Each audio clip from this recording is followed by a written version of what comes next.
আসসালামু আলাইকুম। আশা করি সকলেই ভালো আছেন। নতুন একটা সার্কুলার প্রকাশ করা হয়েছে। ডাক, টেলিযোগাযোগ ও তথ্যপ্রযুক্তি মন্ত্রণালয়, ডাক ও টেলিযোগাযোগ বিভাগ। তো এটা একদম নতুন একটা সার্কুলার প্রকাশ করা হয়েছে, সেপ্টেম্বর মাসের সার্কুলার।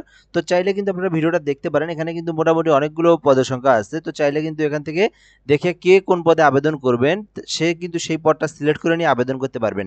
তো আমরা শুরু থেকে দেখাবো। তো পাশাপাশি আমরা দেখাবো এখান থেকে পদ সংখ্যা, তারপরে হচ্ছে শিক্ষাগত যোগ্যতা, তারপরে হচ্ছে এখান থেকে কি কি পদ, বেতন স্কেল, তারপরে আপনি কিভাবে আবেদন করবেন। আপনার যদি নিজেরই একটা কম্পিউটার বা পিসি ল্যাপটপ থেকে থাকে তো আপনি নিজেই আবেদন করতে পারবেন ঘরে বসেই। এবং যদি আপনার না থাকে তাহলে আপনারা কিন্তু আমাদের থেকেও আবেদন করে নিতে পারবেন। একদম সহজ প্রসেসে আপনি হোয়াটসঅ্যাপের মাধ্যমে আপনি মানে যোগাযোগ করে কিন্তু আপনি আবেদনটা করে নিতে পারবেন। তো এই বিষয়গুলো নিয়ে সর্বশেষ আমি দেখাবো। তো তার আগে আমি বলে নিই সার্কুলারটা সম্পর্কে আগে দেখে নেই এবং বলবো অবশ্যই চ্যানেলটাতে সাবস্ক্রাইব করে রাখবেন। সকল ধরনের সরকারি, বেসরকারি, শিক্ষক নিবন্ধন, ১৯তম শিক্ষক নিবন্ধন, প্রাইমারি সার্কুলার, তারপরে হচ্ছে সিভিল সার্জনের কার্যালয় জেলাভিত্তিক, তারপরে জেলা প্রশাসকের কার্যালয়, সকল সার্কুলার কিন্তু এই চ্যানেলটার মাধ্যমে আপলোড করা হয়, সবার আগে আপলোড করা হয়। তো অবশ্যই আপনি যদি একজন জব রিলেটেড ভিডিও খুঁজে থাকেন, এই ধরনের আপনি যদি ভিডিও পেতে চান তাহলে অবশ্যই চ্যানেলটাতে অবশ্যই আপনি সাবস্ক্রাইব করে রাখবেন। দেন আপনার সামনে কিন্তু পরবর্তীতে আমাদের ভিডিওগুলো পৌঁছে যাবে। তো আমরা এখান থেকে দেখব ডাক ও টেলিযোগাযোগ বিভাগের নিম্নলিখিত রাজস্ব খাতভুক্ত শূন্য পদ সমূহে সরাসরি নিয়োগের লক্ষ্যে পদের পাশে বর্ণিত শর্ত সাপেক্ষে প্রকৃত বাংলাদেশী নাগরিকদের নিকট হতে অনলাইনে আবেদনের জন্য আহ্বান করা যাচ্ছে। এটা কিন্তু অনলাইন আবেদন, বাংলাদেশের 64 জেলার প্রার্থীরা কিন্তু আবেদন করতে পারবেন। ওকে, সো আমরা ১ নম্বর থেকে দেখাবো। ১ নম্বরে আছে ৬০ মুদ্রাক্ষরিক কাম কম্পিউটার অপারেটর। এটা হচ্ছে ১৩তম গ্রেডের, বেতন স্কেল ১১,০০০ থেকে ২৬,০০০ টাকা বেতন, ৩২ থেকে ৪০ বছর পর্যন্ত আবেদনের যোগ্যতা, অর্থাৎ আপনি ৩২ থেকে ৪০ বছরের প্রার্থীরাও কিন্তু আবেদন করতে পারবেন। ৫ জনকে নিয়োগ দেওয়া হবে কম্পিউটার অপারেটর পদে। তো যাদের ষাটলিপি কম্পিউটারের অভিজ্ঞতা আছে তারাই শুধু আবেদন করতে পারবেন। তো এই পদে আবেদন করার জন্য যে বিষয়টা সর্বশেষ জানা দরকার, শিক্ষাগত যোগ্যতা। শিক্ষাগত যোগ্যতা এখান থেকে আপনার যেকোনো একটা স্বীকৃত বিশ্ববিদ্যালয় হতে স্নাতক অথবা সমমান, অর্থাৎ আপনি অনার্স অথবা ডিগ্রি পাস করে থাকলে কিন্তু আপনি আবেদন করতে পারবেন। খ নাম্বার যে বিষয়টা আছে, অবশ্যই আপনার যেহেতু ষাটলিপি লেখা আছে এখানে, অবশ্যই আপনাকে ষাটলিপি যে প্রশিক্ষণপ্রাপ্ত যে ইনস্টিটিউট আছে সেখান থেকে কিন্তু সার্টিফিকেট পেয়ে কিন্তু আপনাকে উত্তীর্ণ হলে সেই সার্টিফিকেট দিয়ে কিন্তু আপনি এখান থেকে আবেদন করতে পারবেন, অর্থাৎ সেই অভিজ্ঞতাটা আপনি এখানে দিতে পারবেন। তো এটাতে আপনার যে অভিজ্ঞতাটা লাগবে, ইংরেজিতে পার মিনিটে ৭৭ শব্দ এবং বাংলায় ৪৫ শব্দ নিয়ে আসলে আবেদন করতে পারবেন। কম্পিউটার অপারেটরে অর্থাৎ কম্পিউটার মুদ্রাক্ষরিকে সর্বনিম্ন গতি প্রতি মিনিটে ইংরেজিতে ৩০, বাংলাতে ২৫ শব্দ নিয়ে আসলেও আপনি আবেদন করতে পারবেন। পাশাপাশি আপনার word processing, computer word processing সম্পর্কে, ইমেইল, ফ্যাক্স পরিচালনার দক্ষতা সম্পর্কে আপনার অভিজ্ঞতা থাকতে হবে। তাহলে কিন্তু আপনার এই ১ নম্বরে যে ষাটলিপি কাম কম্পিউটার অপারেটর এই পদে আপনি আবেদন করতে পারবেন। ওকে, ২ নম্বর যে পদটা সেটা হচ্ছে কম্পিউটার অপারেটর পদ। তো এই পদে আবেদন করার জন্য আপনাকে অবশ্যই এখান থেকে যেকোনো বিশ্ববিদ্যালয় হতে বিজ্ঞান বিভাগে স্নাতক অথবা সমমান ডিগ্রি থাকতে হবে। এবং অর্থাৎ এখানে আপনি এটাতেও অনার্স অথবা ডিগ্রি থাকলে কিন্তু আপনি আবেদন করতে পারবেন। কম্পিউটারের দক্ষতা থাকতে হবে অবশ্যই। পার মিনিটে আপনাকে ২৫ শব্দ এবং ইংরেজিতে ৩০ শব্দ নিয়ে আসলে আপনি আবেদন করতে পারবেন। এবং স্ট্যান্ডার্ড অ্যাপটিটিউড টেস্টে থাকতে কিন্তু অবশ্যই উত্তীর্ণ থাকতে হবে এবং এখান থেকে ২ জনকে নিয়োগ দেওয়া হবে এবং ৩২ বছর পর্যন্ত সময়সীমা আছে। তো ১৩তম গ্রেড, বেতন স্কেল ১১,০০০ থেকে ২৬,০০০ টাকা। এর মধ্যে কিন্তু আপনি এই পদে যদি আপনি আবেদন করতে চান কম্পিউটার অপারেটর পদে, তাহলে কিন্তু আপনি ১৩তম গ্রেডের ১১,০০০ থেকে ২৬,০০০ টাকা বেতন পেয়ে যাবেন। তো এরপর আমরা এখান থেকে দেখাবো ৩ নম্বর, যেটা অফিস সহকারী কাম কম্পিউটার মুদ্রাক্ষরিক। তো মোটামুটি কিন্তু এখানে ১২ জনকে নিয়োগ দেওয়া হবে এই পদে। তো চাইলেই কিন্তু আপনি আবেদন করতে পারবেন। মোটামুটি ভালো আছে, ১৬তম গ্রেডের একটা জব। যারা ১৬ থেকে ২০তম গ্রেডের চাকরি খুঁজে থাকেন আপনাদের জন্য একটা পারফেক্ট ওয়ে এই যে এই দুটা সার্কুলার, হ্যাঁ, এই ২ টা পদ। তো এখান থেকে ১ নম্বরে যারা আবেদন করবেন, এইচএসসি পাশে যারা আবেদন করতে চাচ্ছেন তারা কিন্তু এই যে অফিস সহায়ক কাম কম্পিউটার মুদ্রাক্ষরিকে আবেদন করতে পারেন। তো এখানে হচ্ছে আপনার ১৬তম গ্রেডের ১২ জনকে নিয়োগ দেওয়া হবে। তো এগুলো কিন্তু আপনার কম হয়, বেশি হয়, কম হয় না। লেখা আছে কম অথবা বেশি হয়, তো মূলত ক্ষেত্রে বেশি হয়ে থাকে। পাশাপাশি শুধু তাই না, এখন কিন্তু আপনার গেজেট করে দিয়েছে যে প্রতিটা সার্কুলারের যত যে পদে যতজনকে নিয়োগ দেওয়া হবে সেই পদে ততজনকে অপেক্ষমান তালিকায় রাখা হবে। মনে করেন এখান থেকে ১২ জনকে নিয়োগ দেওয়া হবে অফিস সহকারী কাম কম্পিউটার মুদ্রাক্ষরিক। তো পরীক্ষা তো অনেকেই দিবে, তাই না? তো এখান থেকে মনে করেন হচ্ছে আপনার যারা চাকরি পাবে এরকম ১২ জনকে নেওয়ার পাশাপাশি আবার ১২ জনকে অপেক্ষমান তালিকায় রাখবে। এখান থেকে কেউ যদি হচ্ছে আপনার যোগদান না করে বা এর থেকে ভালো কেউ পাইলে তো অবশ্যই সেখানে যোগদান করে।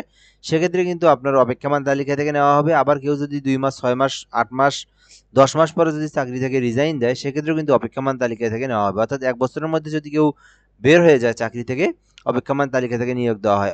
মানে সরাসরি মানে যোগদান করানো হয়, ঠিক আছে। তো অবশ্যই আপনার এখন কিন্তু চাকরিতে পদ কম হলেও সেটাতে আবেদন করা উচিত। কোনো স্বীকৃতি বোর্ড হতে উচ্চ মাধ্যমিক এটাতে কিন্তু এইচএসসি পাস হলে আবেদন করতে পারবেন। মুদ্রাক্ষরিকের সর্বনিম্ন গতি প্রতি মিনিটে ইংরেজিতে 20 এবং বাংলায় 20 এবং কম্পিউটারের ওয়ার্ড প্রসেসিং সম্পর্কে ফুল দক্ষতা থাকতে হবে এবং আপনাকে অবশ্যই মেইল ও ফ্যাক্স পরিচালনার দক্ষতা ও অভিজ্ঞতা থাকতে হবে। 4 নাম্বার যে পদটা ভাইরাল পদ বলা যায় এগুলোতে মোটামুটি হচ্ছে যেহেতু এসএসসি পাশেই পদের সংখ্যাটাও একটু বেশি হয়ে থাকে, যার কারণে মানুষ একটু আবেদনও বেশি করে। তো অবশ্যই আবেদন করতে পারবেন 20তম গ্রেড। এটার আপনার বেতন স্কেল হচ্ছে 8,000 থেকে 20,000 টাকা পর্যন্ত। তো 22 জনকে নেওয়া হবে, 22 জনকে নিয়োগ দেওয়া হবে। মোটামুটি কিন্তু এখানকার মধ্যে সব থেকে একটা বড় সার্কুলার। তো এখানে আপনার যে বিষয়টা লাগবে অবশ্যই আপনার কোনো একটা স্বীকৃতি বোর্ড হতে মাধ্যমিক স্কুল সার্টিফিকেট, অর্থাৎ মাধ্যমিক স্কুল বলতে এখান থেকে এসএসসি বোঝানো হচ্ছে। তো এসএসসি পাস করা থাকলে কিন্তু আপনি আবেদন করতে পারবেন। ওকে, আশা করি আমরা বিষয়গুলো বুঝতে পারছি। এরপর আমরা নেক্সট পর্যায়ে যাব। কি বলা আছে এখানে, অবশ্যই আপনাকে 18 থেকে 32 বছরের মধ্যে হতে হবে এবং 60 মুদ্রাক্ষরিক কম্পিউটার যে পদগুলো আছে তাদের জন্য কিন্তু অবশ্যই মুদ্রাক্ষরিকের পদের বিভাগীয় প্রার্থীর বয়সসীমা 40 বছরের মধ্যে শিথিলযোগ্য। তো এরপরে দেখবো আমরা যারা চাকরির অবস্থায় আছেন সরকারি অথবা বেসরকারি, তাদের কিন্তু অবশ্যই ডিপার্টমেন্ট ক্যান্ডিডেট থেকে সংশ্লিষ্ট কাগজপত্র নিয়ে কিন্তু বা তাদের মৌখিক পরীক্ষার সময় কিন্তু তাদের অনুমতিপত্র অর্থাৎ হচ্ছে ওখান থেকে ছাড়পত্র নিয়ে এসে কিন্তু মূল কপিটা জমা দিতে হবে এখানে। তো এরপরে দেখবো ঘর নাম্বার যেটা বিভিন্ন কোটায় যারা আছেন, মুক্তিযোদ্ধা, প্রতিবন্ধী কোটা, শারীরিক প্রতিবন্ধী, তৃতীয় লিঙ্গ, ক্ষুদ্র নৃগোষ্ঠী আছে। তো এই কোটাগুলোও কিন্তু এখান থেকে সর্বশেষ জারিকৃত কোটা অনুসরণ করা হবে। তো এগুলো বিষয় দেওয়া আছে এখানে, মৌখিক পরীক্ষার বিষয়, এগুলো আমরা পরে দেখলেও হবে। আমাদের মেইন যে বিষয়টা আমরা আবেদন করব কিভাবে, তো আবেদন করার জন্য যে প্রসেসটা সেটা হচ্ছে তো ptdtele2.com এই ওয়েবসাইট থেকে আপনারা আবেদন করতে পারবেন এবং এই সার্কুলারটা যদি দেখতে সার্কুলার সম্পর্কে অথবা এই ওয়েবসাইট ভিজিট করতে চান, তাহলে আপনি এখান থেকে ptd.gov.bd-তে আপনি যাবেন, তাহলে আপনি এই ডাক ও টেলিটক যোগাযোগ মন্ত্রণালয়ের ওয়েবসাইটটা আপনি পাবেন এবং আবেদনের প্রসেসটার জন্য এই লিঙ্কে ক্লিক করে আপনাকে ডাউনলোড করতে হবে এই সার্কুলারটা। এখান থেকে আপনি সার্কুলারটা ডাউনলোড করতে পারবেন। তো পরীক্ষা সংক্রান্ত তথ্যাদি পাওয়ার জন্য আবেদনপত্রে উল্লেখিত মোবাইল নাম্বার মোবাইল নাম্বার সবসময় সক্রিয় রাখতে হবে, অর্থাৎ আপনি যে মোবাইল নাম্বারটা দিবেন সেটা অবশ্যই সচল রাখতে হবে এবং মোবাইল নাম্বার সক্রিয় না থাকার কারণে কোনো এসএমএস পেতে ব্যর্থ হলে সেক্ষেত্রে কর্তৃপক্ষ দায়ী না, এটা তো স্বাভাবিক বিষয়। তো যোগাযোগ ওয়েবসাইট টেলিটক pdd.gov.bd এই ওয়েবসাইট থেকে আপনি যে কোনো তথ্য বা যে সকল আপডেট এখান থেকে আপনি দেখতে পারবেন। তো আবেদনের জন্য বিষয়টা অবশ্যই আপনাকে জরুরি, সেটা হচ্ছে আমরা বলবো। আপনারা যদি আবেদনটা ঘরে বসেই করতে চান, তো এখান থেকে যে অফিস সহায়ক পদে, তারপরে হচ্ছে কম্পিউটার অপারেটর পদে, এই পদগুলোতে যদি আপনি আবেদন করতে চান, তাহলে সেক্ষেত্রে আপনাকে যে বিষয়টা করতে হবে অবশ্যই আমাদের সঙ্গে যোগাযোগ করে, আমাদের যে হোয়াটসঅ্যাপ আছে আমাদের সঙ্গে আপনি যোগাযোগ করতে পারবেন। এখানে আপনার যোগাযোগ বলতে শুধুমাত্র হোয়াটসঅ্যাপে এসএমএস দিতে পারবেন। ভুলেও আপনারা হচ্ছে ভুলে না, দয়া করে আর কি কখনো ফোন দিবেন না, কারণ নাম্বারটা প্রচুর ব্যস্ত থাকে, মানে সবসময় আবেদন বা বিভিন্ন কারণে বিভিন্ন এসএমএস আসে, যার কারণে ফোন ধরলে প্রবলেম হয়ে যায় আর কি। তো শুধুমাত্র এসএমএস দিয়ে বলবেন যে এই পদের এই সার্কুলারের এই পদে আবেদন করব। তো দেখবেন যে আপনি 5 মিনিট পরে কিন্তু আপনি 5 মিনিটের মধ্যেই রিপ্লাইটা পাবেন। সঙ্গে সঙ্গে না পাইলেও একটু দেরি হয়ে থাকে। তো আপনি কিন্তু পাবেন, এখান থেকে আপনাকে একটা ফর্ম দেওয়া হবে, ওখানে আপনার নিজের নাম, পিতার নাম, মাতার নাম, জন্ম তারিখ, তারপরে হচ্ছে ধর্ম, তারপরে হচ্ছে আপনার এখান থেকে এনআইডি কার্ডের সংখ্যাটা, মেরিট কি আনমেরিট এই বিষয়টা আপনি দিবেন। তারপরে হচ্ছে এখান থেকে মোবাইল নাম্বার, তারপরে হচ্ছে জিমেইল, তারপরে হচ্ছে নিজ জেলা, উপজেলা, পোস্ট অফিস, পোস্ট কোড এই বিষয়গুলো দিবেন। এসএসসি, এইচএসসি যে পর্যন্ত শিক্ষাগত যোগ্যতা এগুলো দিবেন। সর্বশেষ একটা ছবি, একটা স্বাক্ষর দিবেন আপনি, তাহলে কিন্তু আপনি আবেদন করতে আমাদের মাধ্যমেই আবেদন করে দিতে পারবেন। তো আবেদনের জন্য যে নাম্বারে যোগাযোগ করতে হবে, আপনি আমাদের কাছ থেকে আবেদন করে নিলে একদম নিখুঁত নির্ভেজালভাবে আবেদন করে নিতে পারবেন। 0177, আমরা মাউসের কার্সর দিয়ে লিখে দিই এখানে 017758, যদিও ভালো হবে না এই লেখাটা এই জায়গায়, মাউসের কার্সর যেহেতু 58303, এটা একদম বেশি খারাপ হয়ে গেল। আচ্ছা হোক, আমি মুখে মুখে বলতেছি তো আপনারা বুঝতে পারবেন আশা করা যায়। তো এখান থেকে আমি নাম্বারটা বলি 0177 01758530312, এই নাম্বার আপনি যোগাযোগ করলে আপনি আমাদের থেকে অনলাইনের মাধ্যমে একদম নিখুঁতভাবে সুন্দরভাবে আবেদনটা করে নিতে পারবেন।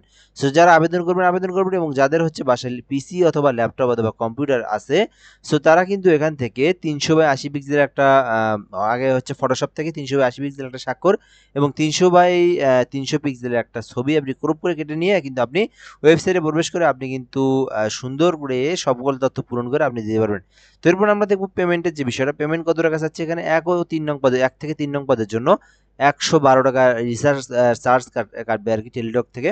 তো 1 থেকে 3 নং পদের জন্য 112 টাকা এবং 4 নং পদের জন্য এখান থেকে 72 টাকা, সরি 56 টাকা। তো এগুলোর সঙ্গে অবশ্যই আরও 5 টাকা করে SMS ফি কাটে, অর্থাৎ দুইটা SMS 5 টাকা কেটে যায়। তো অবশ্যই এই যে 112-র সঙ্গে এখানে 5 টাকা অ্যাড করে রিচার্জ দিবেন এবং এখানে 56-র সাথে আরও 5 টাকা রিচার্জ অ্যাড করে রিচার্জ দিবেন।